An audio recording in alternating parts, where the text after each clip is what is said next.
तो आपके अब बनेंगे वो कर्म, एक दान करोगे 1000 का फल मिलेगा आपको, 1 रुपये का। और फिर जब आपको यहाँ बुलाया जाता है, उसके लिए बताया परमात्मा की वाणी है, संत मिलन को चालियो भाई तज माया अभिमान, जो जो कदम आगे रखे ओहे यज्ञ समान। ओहे, एक यज्ञ किया करते थे ये राजा लोग, उसमें 100 मन 100 मन घी, देसी घी लगाया जाता था।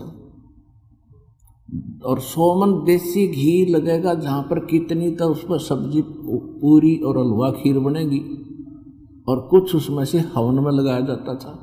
तो कितना खर्च उसके साथ और होगा जहाँ 100 मन घी लगे। तो ये एक यज्ञ होती थी जिसमें 100 मन देसी घी प्रयोग करके और अनुष्ठान किए जाता।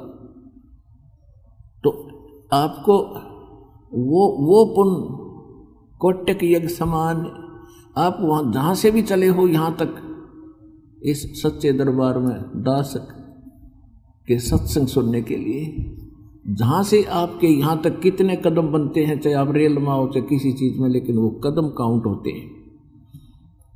कहते हैं संत मिलन को चालियो तज माया अभिमान, यानी इस भाव से आने वाले का, विनम्र भाव से, एक सच्ची श्रद्धा से अपने पद पोस्ट और धन के अभिमान को घर पर रखा हुआ है जब संत मिलन को चाले। और यहाँ ऐसे आवे जैसे बालक होते हैं, स्टूडेंट विद्यार्थी जाते हैं विद्यालय में, जहाँ भी उनको बैठने को कह दिया जाता है वहीं पंक्ति बनाकर तुरंत बैठ जाते हैं। अध्यापक खुरकाते धमकाते भी हैं, ज्ञान भी सुनाते हैं, पढ़ाते भी हैं, तो उनको कोई ऑब्जेक्शन नहीं होता, किसी प्रकार का भी उनको कोई क्रोध नहीं, कोई अभिमान नहीं होता। तो ऐसे भाव से आने वाले भक्तों को वो लाभ प्राप्त होता है।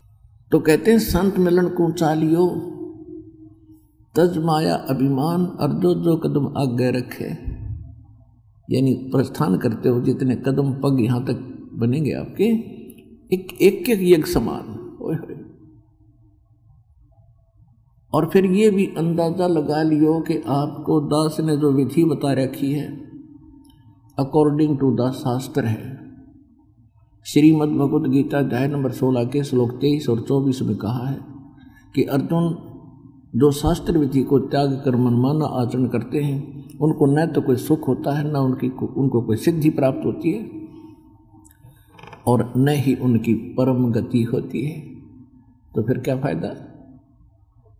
और इसलिए अर्जुन तेरे लिए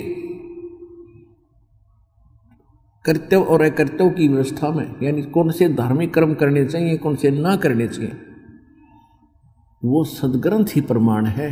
किसी के लोक वेद से अपना भक्ति मार्ग पर ना लगना। तो दास ने आपके समक्ष सभी पवित्र धर्मों के पवित्र सदग्रंथ रूबरू कर दिए कि हमारे सदग्रंथ क्या बताते हैं। और ये दास उनके अनुकूल साधना दे रहा है कब से, सन 1994 से। और दास ने पहले तो घर घर जाके सत्संग किए, पर क्योंकि हमारे पास वो मूल धन था, वो मूल ज्ञान था मुझ दास के पास, जो अभी तक छुपा के भगवान ने रखा था कि धर्मदास मेरी लाख दुहाई, ये मूल ज्ञान कहीं बाहर ना जाए। वो मूल ज्ञान और मूल मंत्र ये मुझ दास को परमात्मा ने 1988 में प्रदान कर दिए थे। 1994 में दास को इनके आगे दान करने का आदेश दे दिया था, यानी गुरु पद दे दिया था मेरे पूज्य गुरुदेव ने। तो 1994 से दास यही मंत्र इसी सतिथि से 3 समय में दिए जाते हैं मंत्र। पहला मंत्र, फिर जो पहले मंत्र की कुछ कमाई बन जाती है, उसके बाद सतनाम, ये सेकंड मंत्र। और जब सेकंड मंत्र की खूब कमाई हो जाएगी, आप में दृढ़ता आ जाएगी, आप डगमग ना रहोगे, मालिक पर आश्रित हो जाओगे, उस समय आपको वो अनमोल खजाना सार शब्द आदि नाम, सार नाम वो फिर दिया जाता है। ये दास पहले से ही ऐसे दे रहा था। दास ने कबीर सागर भी नहीं देखा था, देख सचकर मान लियो, क्योंकि दास का एक भी वचन आप ये सोच लियो इसमें कोई असत्यता नहीं मिलेगी आपको,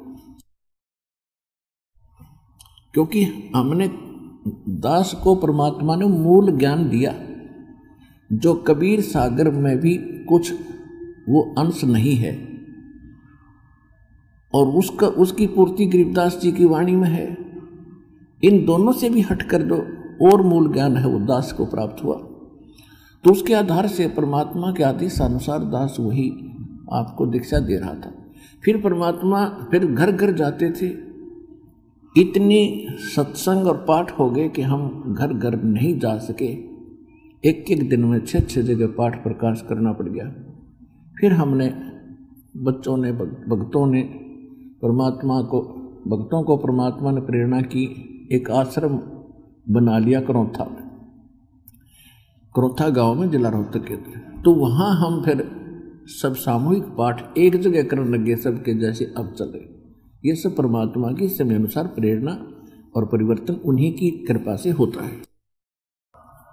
तो दास के मन में एक प्रेरणा आई कि हे परमात्मा, आपका ज्ञान सत्य, आपका नाम सत्य, आपकी भक्ति सत्य, लेकिन आपके सत्य को आपके अन्य बच्चों तक पहुंचाने के लिए जितने प्रमाण हमारे पास अब उपलब्ध हैं ये पर्याप्त नहीं है। क्योंकि पहले तो कबीर जी को परमात्मा मानना तैयार नहीं। ठीक है, जो हमारी शरण में आ जाते थे, भगवान सबका दीक्षा लेते थे, उनको सुख हो जाता था, वो तो होना ही था। तो वो तो टिके रहते थे कुछ दिन, और उनको 2-3-4 ऐसे लाभ भी हो गए, एक ना होया तो फिर डगमग हो जाते थे क्योंकि उनको ज्ञान नहीं था। तो यह समस्या दास के सामने आने लगी कि परमात्मा यदि इन वेदों ग्रंथों में और आपकी महिमा मिल जावे तो आपके बच्चे आपको आसानी से सब पहचान सकते हैं, और इसका कोई विकल्प नहीं। क्योंकि आप 600 वर्ष पहले आए थे, आपने 64 लाख लोगों, परिवारों के लोगों के भक्तों के दुख दूर किए थे और आपके चेले बन गए थे। आपने एक लीला करी थी और सब भाग गए थे। तो परमेश्वर ने कहा था कि ज्ञान संपूर्ण हुआ नहीं और हृदय नहीं छिदावे, कि देखा देखी भक्ति का वे रंग नहीं ठहरावे।